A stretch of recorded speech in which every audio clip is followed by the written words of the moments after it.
The confetti has fallen in San Antonio, which means spring sports have taken center stage. Quinnipiac baseball and softball kicked off conference play this past weekend. Men's and women's lacrosse are entering the final stretch of their regular seasons, and we're joined by Quinnipiac men's tennis player Kyle Alper. Plus, the guys tell us who they consider the cream of the crop in the recent seasons of Quinnipiac spring sports. We'll have it all right here on Bobcat Breakdown.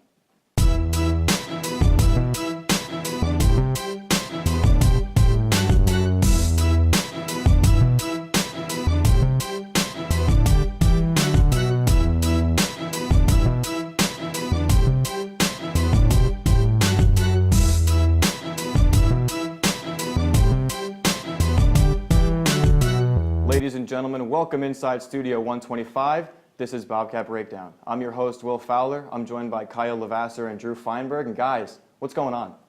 Will, as always, I'm psyched to be on the desk. Always glad to be back for Bobcat Breakdown, and really excited to be on your first ever show here on Q30. Great to have you on the desk, my man. Can't wait to get started. Well, in that case, we'll get started with men's lacrosse. The Bobcats defeated Detroit Mercy 14-11 on Saturday in a game that saw both Foster Cuomo and Jake Tomsick leave dents in the box score. Drew, we'll start with you. Who is more important to this Bobcats team, Cuomo or Tomsick? Well, this is kind of a tough question because there's no questioning, I'm sure Kyle will agree with me, no questioning both of these players have been key parts for this team. Right. But I'm going to have to go with Foster Cuomo. Don't get me wrong, Jake Tomsick, outstanding player, but this year, 20 goals, 10 assists, 30 points so far for Cuomo. And, I mean, both players have actually been very similar. Cuomo had a breakout season his freshman year, much like Tomsick is having this season. But what it comes down to is going forward this season, who is going to be more important? I think that's Foster Cuomo. He has the playoff experience that Tomsick doesn't have quite yet. And here's a little stat line from Cuomo's freshman season. He had 11 goals in the regular season, 11 goals in 4 postseason games. Yeah. That's huge, yeah. Especially already having that experience. That's just going to be even better for the team going into the playoffs. Right. Well, I'm glad you mentioned experience, Drew, because there's two ways that I look at it. First, in the short term. Foster Cuomo has to be more important to this team right now, this season. He's a junior. He has the experience. He can score in the playoffs. He scored 4 goals against Hartford in an NCAA playoff game as a freshman. He was expected to be the MAC Player of the Year last year. He ended up having a little bit of a down year for his standards, but you can see that he has a very, very high ceiling. He has the experience. He's the guy that this year needs to step up after they lost Ryan Keenan 2 years ago. They kind of had a lack of scoring last year. He's got to be that go-to guy along with Brian Feldman. In the long term, though, Jake Tomsick, being that he's a freshman and has more time here, is going to be that main scoring guy that they really need. You know, you mentioned that there are a lot of similarities between the two. I think Jake Tomsick had a much quicker transition to college lacrosse than Foster Cuomo did. It took a while for Cuomo to really find his groove. He scored 11 goals in the regular season and then matched that in the playoffs. You know, Tomsick already is one of the top point scorers this year. And he also just seems like a little more of a complete player. He has more ground balls than Cuomo does, and I think the ceiling is much, much higher for him. Well, no doubt, but Tomsick did come into this program as a much more highly touted recruit. He was already more ready and more experienced coming in. But you can't take that away from him. True. You cannot take that away from him. He's having an outstanding year. But right now, who I think is more important is Foster Cuomo, just because he does have the experience that Tomsick doesn't quite have yet. Yeah, I'd agree. Well, guys, as important as those two players are, we all know this saying, defense wins championships, and this is a defense that has let in 48 goals in their past 4 games. So, Kyle, we'll go to you. How can this defense improve going forward?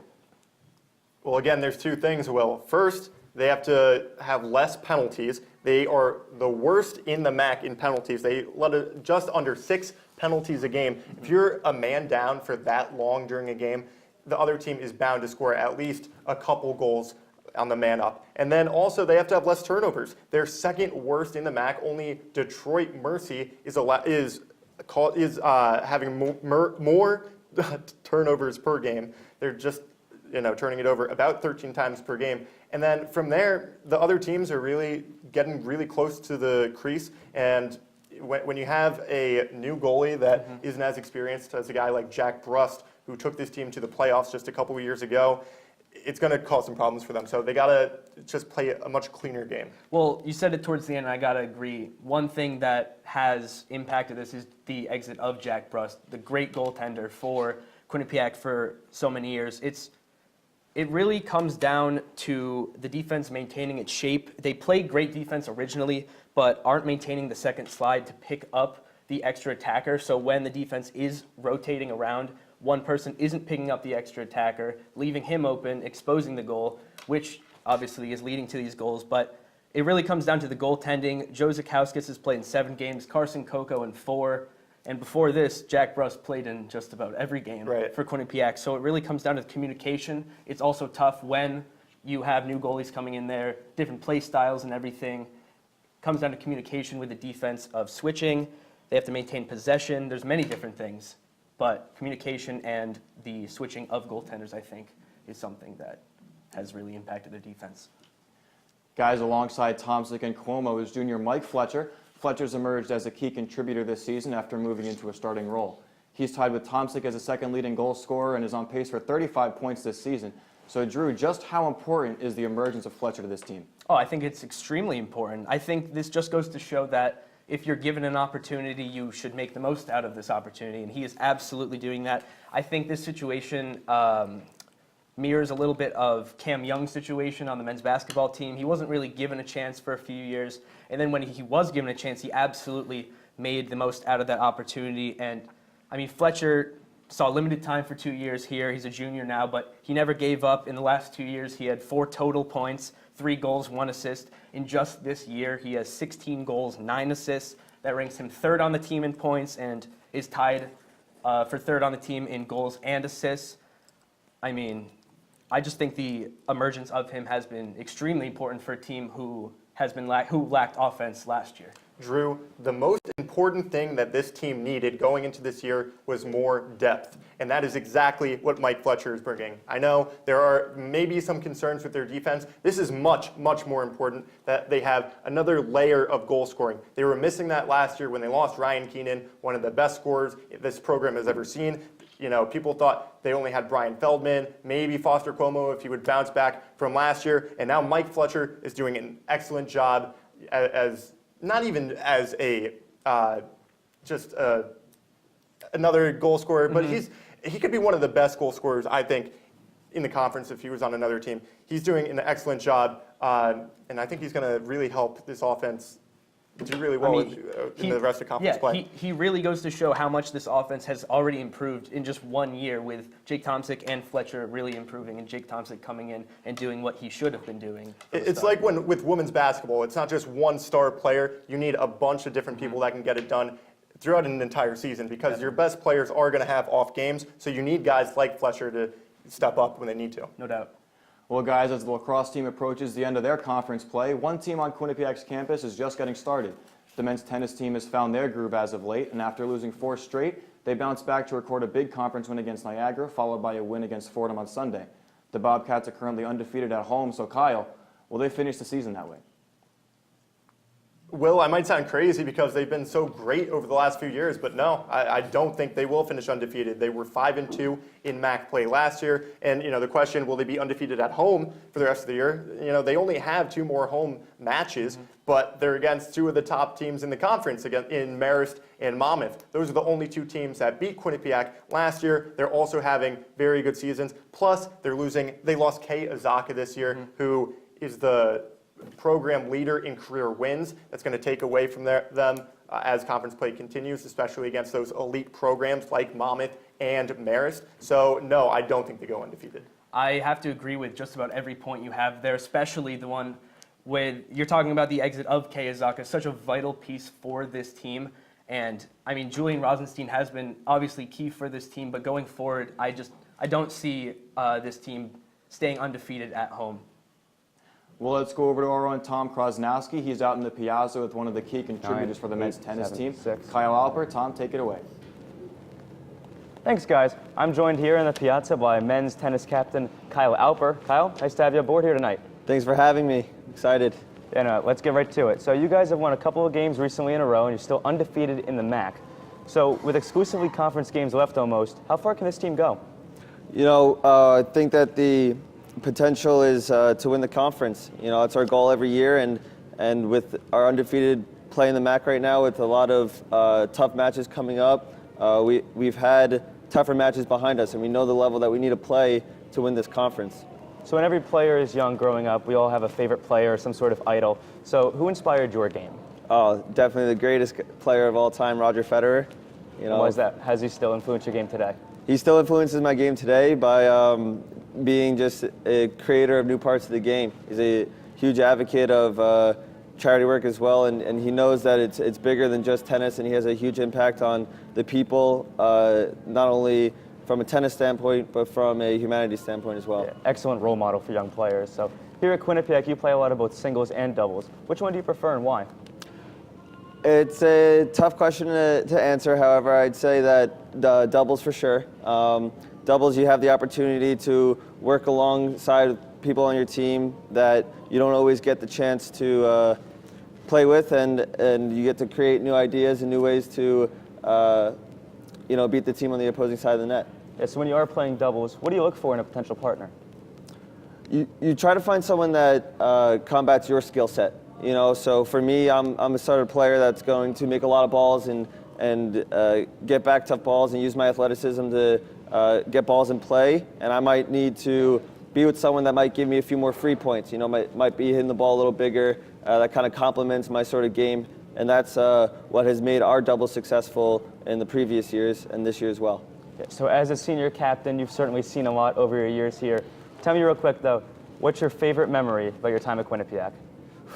Favorite memory on the tennis court? Yeah, on the tennis court. All right, so my favorite memory on the tennis court at my time at Quinnipiac has to be our regular season win over Monmouth my sophomore year. It really gave us the energy going into MAC play. You know, they're usually the last team on our schedule, one of the tougher teams we face. They've won the conference my past 2 years, and getting that win on our home courts was definitely one of my best feelings. Yeah, always a good tune-up going into conference play.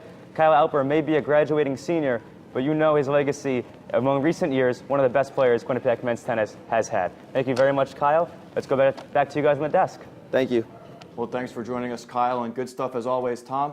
Now it's time for a quick break, but when we return, Q30's own Dylan Fearon joins the desk for a new segment that highlights the best of the best in Quinnipiac spring sports. Stay tuned. Hello, and tonight on Sandwich News, we will determine what makes a good sandwich and a bad sandwich.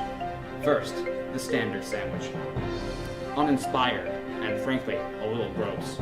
But we have here a Ray and Mike sandwich, the Cadillac of sandwiches.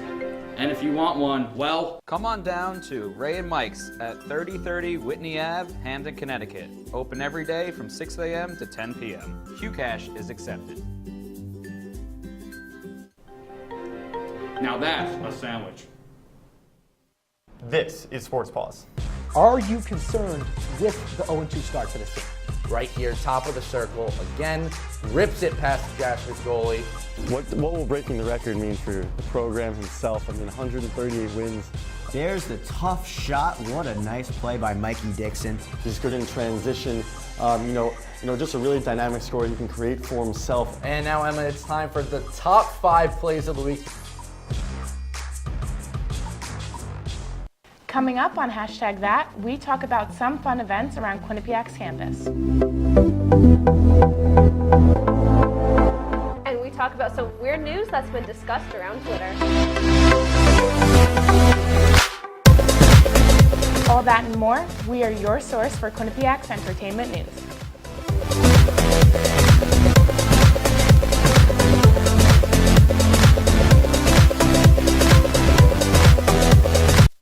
Welcome to the WQAQ Morning Show. Dan Ball and Emma Spagnolo joining you here from the QAQ studios in Hamden. And Emma, it is that time of year again.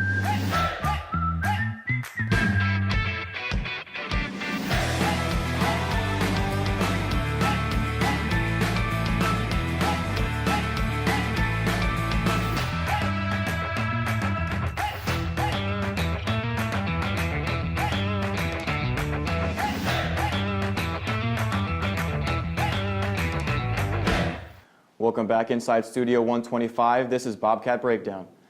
We're going to shift to a wider scope now and look at recent spring sports as a whole. Our very own Dylan Fearon has comprised a list of who he considers to be the 5 best spring athletes in recent QU memory. The rules: each athlete, whether they're former or current, must have worn a Bobcats uniform as recently as 3 years ago. Dylan, what you got? Will, no matter what 5 I come up with, I'm sure Kyle and Drew are going to find something wrong with it, and I'm going to have to go on the desk and prove them wrong like I always do. But let's get into it. At number 5, we go to men's tennis. Former star Kei Izaka from the class of 2017. All-MAC first-team player in singles in 2016, MAC Player of the Year in 2016, took Quinnipiac to the MAC final for the first time in its program history, and of course, he's got the most wins in the program history with about 140, so he clearly has to be on this list, guys. And then at number 4, we go to the softball field, where Jordan Palucci, a big-time power hitter from the class of 2015, program record in home runs, program record in RBIs, finally got that team to the MAC playoffs early on in the program's history in the MAC, and it was just, locker room kind of player, someone everyone liked, everyone listened to when she talked. You can't make a list like this without putting Jordan Palucci in at least the top 4. And then number 3, we stay on the field, but we go to baseball. Matt Batten, program record for hits in a career, takes Quinnipiac to a MAC semifinals. Great infielder, over at shortstop, great fielder. Padres draft pick. If you're going to put a baseball player on this list, it's got to be Matt Batten, although I heard through the grapevine that Kyle's got a different baseball player on there, which I think is ridiculous. But Batten's got to be at number 3. Then at number 2, Jess Lee from women's indoor and outdoor track and field, ECAC champion, New England champion, multiple-time MAC champion. She's got program records left and right in the 60-meter hurdles and the 100-meter dash. So she's been dominant in her career at Quinnipiac. But I have her number 2 because at number 1 for men's lacrosse, I have Jack Brust, big-time goaltender, great goalie inside for the Bobcats, who took them to the MAC championship game against Marist, defeated the Red Foxes, took them to an NCAA tournament, defeated Bryant, and then faced off against Maryland on the road in that second round of the tournament. So, in lacrosse, you can't be successful unless your goalie is really good, and Jack Brust was fantastic towards the end of his career, class of 2016 guy. So that's my top 5. I'm sure, again, Kyle and Drew will find some way to find fault with it. I'm going to have to go on the desk and prove them wrong like I always do, but Will, back to you. Now we welcome Dylan to the desk to defend his picks. Dylan, you've been covering Quinnipiac sports for a while, and you've had the chance to see each one of these players in person. But I think it's time to hear from the other 2. So Kyle, Drew, is he right or is he crazy? Well, we all know the answer to that. He's a bit crazy. But I got to say, I got to hear this. It is tough making a list of, the 5 best athletes, considering they all play different sports. And I got to say, I got to give you credit for joining us on the desk, to back up your point. So thank you for that. It's a brave move right there. Going back to the original question, are you crazy? Come on. I mean, the top 5 you chose, I thought, was sacrilegious. Really? I think was the best How word many to people describe on it. my list do you have on your list? All right, well, let's take a look at the screen right now. We'll look at the top 5, starting with Vin Galletti from the baseball team. He is the best hitter to come out of Quinnipiac baseball in the last 5 years. Oh my Ryan God. Keenan, the reason that men's lacrosse was able to win a NCAA playoff game and go up against Maryland. Kei Izaka, the leading, I agree with you, he needs to be on the list because he has the most wins in program history. Then you have Jordan Palucci. She is by far the best softball player to hit at Quinnipiac in the last few years. And then Jess Lee, it isn't even close. She is the best spring athlete. I'm crazy, but we have 3 people on the list. 3 of the same people. Let's see The how many. craziness comes with the gap between Jess Lee and every other spring athlete. It's not even close, Dylan. I gotta agree with Kyle how on much that better Jess Lee is than any other spring athlete. And then Jack Brust wasn't even in my top 5. and Which he was is ridiculous. Same over here. I don't know. Goalies can take teams from not even close to NCAA tournament contention to being in the tournament and winning games. They ride or die on goaltenders in terms of lacrosse, ice hockey, what have you. He brought them to the tournament, and they won a game against Bryant. They played Maryland well in the first half. I don't see it as Keenan because, first of all, if you look at Ryan Keenan... Really? Really? Because what happened the year after when he left and Brust was still there? Granted, he did have concussion issues throughout the He year. only missed 3 games, though. He only missed 3 total games. Let me finish. He had concussion issues, like I said, but you look at the best athletes to play. Jess Lee, she's had injuries throughout her career, and she continues to dominate. So what's your excuse with that? Well, look at Keenan.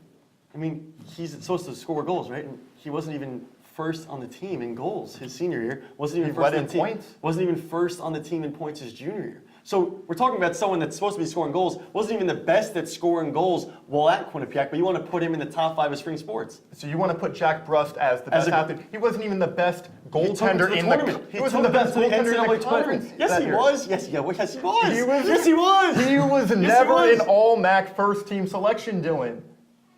Okay. How do you place it? But you could still be a athlete? But you could still be a top 5 spring sports player at Quinnipiac, even if you're not the best goaltender in the conference. I just gotta. Oh my! I gotta. Why ask not? Why not? Because if there are other members that were on their respective for all first teams, then how are you putting someone that wasn't ahead of them? It's completely different sports. All I'm saying is he took the team to the NCAA tournament, put him on his back, made some fantastic saves in that MAC championship against Marist, which you can't deny. He just misses it for me. And then He's in terms of great Vin Galletti, goalie. which might be the biggest mistake that you'll make tonight, is that Matthew Batten has the program lead in hits, runs, stolen bases. He's third in triples. And Vin Galletti, first of all, we're talking last 3 years. So we're talking 2015. No. Oh, time out. Yes, we are. Did you not just hear Will say that last has 3 years? worn a uniform in the last 3 years. Right. Okay. But So- the question is the last 5 years. So that would include 2014 and 15, Galetti's junior and senior We're talking year. 3 years, so 2015, 2016, 2017, which Galletti didn't play in 16 or 17. He only played in 15. So we're only looking at his senior year, whereas Matthew Batten, we're looking at his last 3 years. And Matthew Batten was a draft pick of the Padres, whereas I'm pretty sure Vin Galletti did not get drafted. If you want to play by the technicality, Drew getting yours go ahead. wide. Okay. Yeah, I need to breathe. Okay, I gotta breathe. Okay, I agree with both of you in terms. So, Dylan, I have 3 of the same athletes as you had. Thank you. I have Matthew Batten on my list. I have him at number 4. I have women's lacrosse defender Kira Kelly at number 5. Oh, man. Kay Azaka, That's a good one. who should be on this list at 3. For sure. Casey Herzog, kind of controversial right there at number 2. And Jess Lee, I gotta agree with Kyle. Admitting it's controversial. It is controversial, but Casey Herzog is an absolute tank. She's putting this team on her back right now. She is? Look, the one thing I want to go back to, everyone on our list we think is clear-cut the best player on their respective teams. But Ryan Keenan was not the best player on his team. Yes, he No, was. he wasn't. No, he wasn't. You're comparing a goalie to a... No, but I'm not even looking at that. Point Look at the goals scored in his last couple of years. He never led the team in goals. He got it done when he needed to. He led in points. In the playoffs, he led in scored a points goal 1 and 3 year. assists. He led the team in points 1 year. But you look at guys like Michael Sagal and other players. Brian Feldman's good. Jack Brust. He wasn't even the best player on his team. Did you see what happened when he left? They went 2-9 and 1-6 in the conference. Other players leave. Brust had the injuries. It just wasn't the same. No, He but scored. All right, so okay. He might have not led the team in scoring, but he was by far the most consistent. He scored at least 1 point in every single game. He finished his career with a 30-game point streak. You can't take that away from him. if he were so you bad, he can't. wouldn't have been the first overall pick in the National Lacrosse League. Okay, that's fine, but are we really going to act like the best players get drafted before other players? I mean, look at Villanova. Jalen Brunson's not going to get drafted before Michael Bridges, but Brunson's the best player in the Look country. at Matt Batten. He was drafted over True. Vin Galletti, and Right, he's not but- the better player. Let's go back Yeah, to but he wasn't Galletti even because drafted. Do you know how many people are drafted in baseball? Yeah, he was drafted in How many people are what? drafted in baseball? Okay. 1,200. baseball is my sport. 1,200. There were plenty of baseball players I saw in high school that were drafted, and they got cut from their college teams. Getting drafted means nothing in baseball, unless you were a top pick, a top prospect. Okay, If so you were in the wait, 20th round or worse, I it just doesn't mean anything. want to address this. Getting drafted is nothing. So what's not getting After the 20th What's round, not getting after drafted? Maybe something. After the 20th round, it does not mean that much. So what is All right, not getting guys, drafted? I think an opinion-based ranking is always going to spark some controversy, but I'm sorry to inform you we can't debate this forever. We're on a limited 6 time. minutes. It's time for a short break, but when we return, we'll hit the diamond to discuss how Quinnipiac baseball and softball did in their conference play openers. Plus, we give you our picks on the game of the week. And, of course, the guys give you their final roars. Stick around. I won that.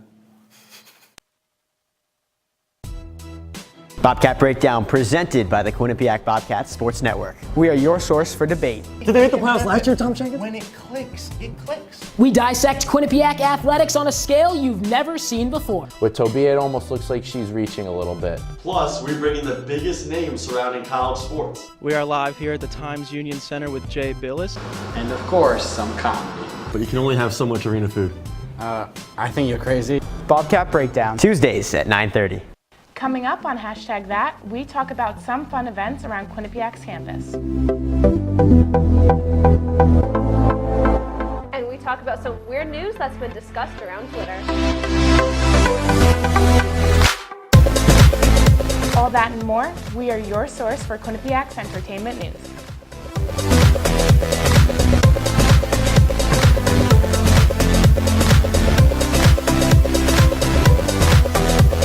Hello, and tonight on Sandwich News, we will determine what makes a good sandwich and a bad sandwich.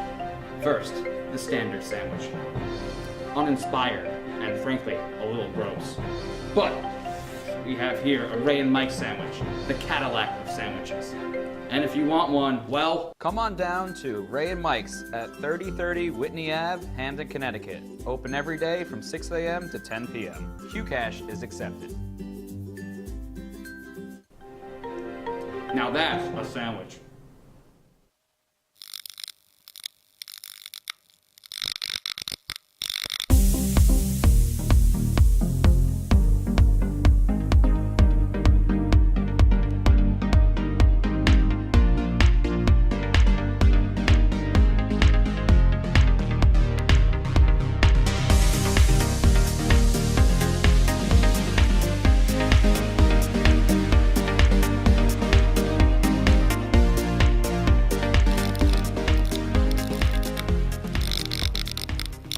Welcome back to Bobcat Breakdown. It's time for our game of the week, and it's a good one. Quinnipiac Acrobatics and Tumbling takes on Gannon in their regular season finale before the postseason tournament. The Bobcats were ranked third in the newest NCATA poll, though Gannon was not far behind. They came in at fifth. So, Drew, in a sentence or less, who do you have winning this one?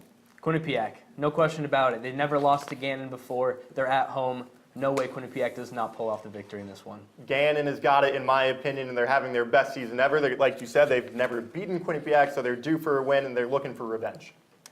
Well, now moving to the Diamond, Quinnipiac baseball headed to Jersey City this weekend to take on the St. Peter's Peacocks. They handled them soundly, sweeping the three-game series by a combined score of, get this, 42-2. On the other end, Quinnipiac softball traveled to Ryder and split a two-game doubleheader with the Ryder Broncs. Guys, each of these teams have an established centerpiece, but the question is, and we'll start with Kyle, who is carrying more pressure on their soldiers? Is it softball's Casey Herzog or baseball's Liam Scaffarello? Will, it's not even close. It is by far Casey Herzog carrying more pressure on her shoulders. She's a much better player, first of all. Plus, she pitches where Scarfiello doesn't, and pitching, to me, is much more important, especially with softball, where she's pitching almost every game. But she can also hit. She has a .317 on-base percentage. And when you look at the rest of the pitchers on the softball's roster, you got Abby Long, who has been nothing less than terrible this season, 0-7 record with a 10.82 ERA. She's shown in the past that she can pitch at a high level, so she needs to turn that around. And then there's Kendall Brundrett. She's 1-3 with a 6.58 ERA. So Herzog's, need to be excellent pitching day in and day out, has much more pressure on her shoulders, where Scarfiello, there's other guys in the lineup who can drive in runs. Yes, he leads the team with RBIs with 22, but you also have Evan Volgamore with 20 RBIs, Ben Gibson with 19, and Brian Mosky with 18 RBIs. So there's other guys to carry the load. I hate to agree with you here, but I'm going to agree with you here. The player with the more pressure is definitely Casey Herzog. I mean, Scaffarello has help, like you said, Dylan Lutz, Evan Volgamore, Brian Mosky, helping him, but Herzog is getting it done on the mound, and the team is winning with her on the mound. A 1.30 ERA, 94 total strikeouts in 107 innings pitched this season, 3 one-hitters, 11 complete games. It's unbelievable. It's unbelievable. If you take Herzog off that team, they have no chance at the playoffs, where if you take Scarfiello off, the team, I don't think, is going to be as affected as softball would They be. definitely have more pieces to back them up than the softball team do. Well, guys, unfortunately, we're running out of time, but before we go, it's time for our final roars, so Kyle, take it away. Dominant. When you look it up in the Webster Dictionary, it reads commanding, controlling, or prevailing over all others. As far as Quinnipiac sports goes, no other team has been as dominant as the men's and women's tennis teams. Both programs are now a week into MAC play and are undefeated in the conference. Over the last 4 seasons, the men's tennis team has won 18 matches and only lost 5. As for the women's team, the last time they lost a conference match was March 30th, 2013, when the Bobcats were still in the NEC, with a young roster including 4 freshmen, 2 sophomores, 3 juniors, and no seniors. head coach Paula Miller has one of her toughest challenges yet. Quinnipiac, who is 2-0 and thrashed its opponents 7-0 in each match, looks to be on the right path to start its season. What's the first sport that you could think of when someone mentioned spring sports? Baseball, lacrosse, softball. How long does it take? For acrobatics and tumbling, that comes to mind.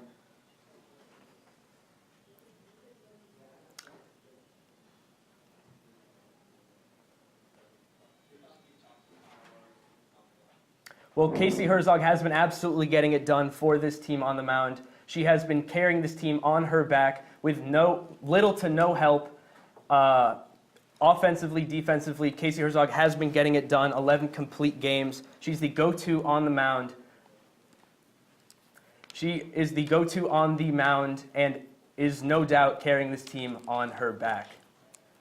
Well, that's going to do it for us, but you can continue the conversation with us on Twitter at Q30 Sports and QBSN. Be sure to check out all of our content at Q30TV.com. For Kyle Lavasser, Drew Feinberg, and everybody behind the scenes, I'm Will Fowler. Have a great night.